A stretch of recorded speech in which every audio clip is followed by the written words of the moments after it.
حضرت انس بن مالک رضی اللہ تعالی عنہ کا بیان ہے کہ آن حضور صلی اللہ علیہ وآلہ وسلم کے ہمراہ مکہ کے جنگلات میں اچانک ایک معمر شخص نمودار ہوئے جو اپنی لاٹھی کے سہارے چل رہے تھے۔ اسے دیکھ کر نبی کریم صلی اللہ علیہ وآلہ وسلم نے ارشاد فرمایا کہ یہ بڑے میاں چال اور آواز سے جن معلوم ہوتے ہیں۔ وہ فوراً بولا جی ہاں۔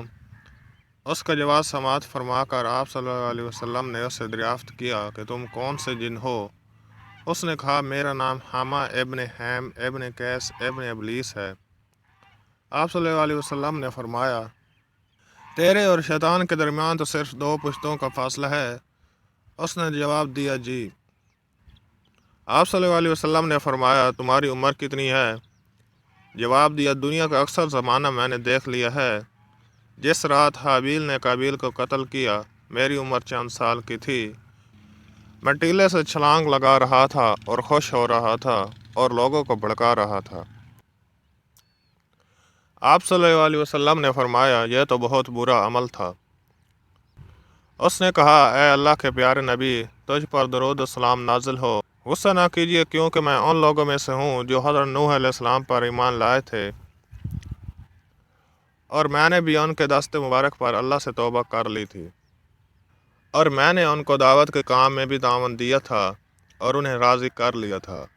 پھر وہ اتنا رویا کہ اس کی وجہ سے ہم بھی رونے لگے، اور وہ جن آپ صلی اللہ علیہ وسلم سے کہنے لگا واللہ میں بہت شرمندہ ہوں اور اس بات سے کہ میں کافر رہوں، اللہ کی امان طلب کرتا ہوں۔ میں نے حضرت ہود علیہ السلام سے ملاقات کر کے ان کے ہاتھ پر ایمان لایا، اور حضرت ابراہیم علیہ السلام سے بھی میری ملاقات ہوئی، اور جس وقت آپ کو آگ میں ڈالا گیا تھا میں آپ کے ساتھ تھا، اور حضرت یوسف علیہ السلام کو کنویں میں ڈالا گیا تھا میں آپ کے ساتھ تھا اور ان سے پہلے اس کنویں میں پہنچ گیا تھا۔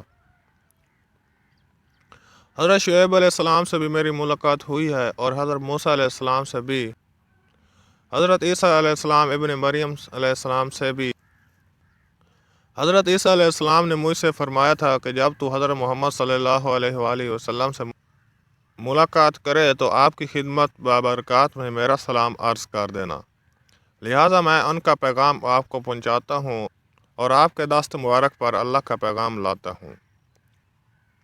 آپ صلی اللہ علیہ وسلم نے سلام کا جواب دیتے ہوئے ارشاد فرمایا اللہ تجھ پر بھی اور عیسیٰ علیہ السلام پر بھی سلامتی نازل کرے، تو کیا چاہتا ہے؟ اس نے عرض کیا حضرت موسیٰ علیہ السلام نے مجھے تورات سکھائی تھی اور حضرت عیسیٰ علیہ السلام نے انجیل، اور آپ مجھے قرآن کریم سکھا دیجیے۔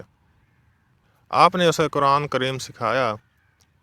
ایک روایت میں ہے کہ آپ صلی اللہ علیہ وسلم نے اس کو قرآن کریم کی صرف 10 صورتیں سکھائی تھی۔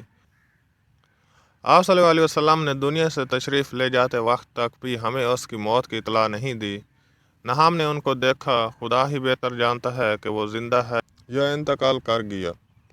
ایسے ہی ایمان افروز دلچسپ معلومات کے لیے ہمیں سبسکرائب کریں۔ شکریہ۔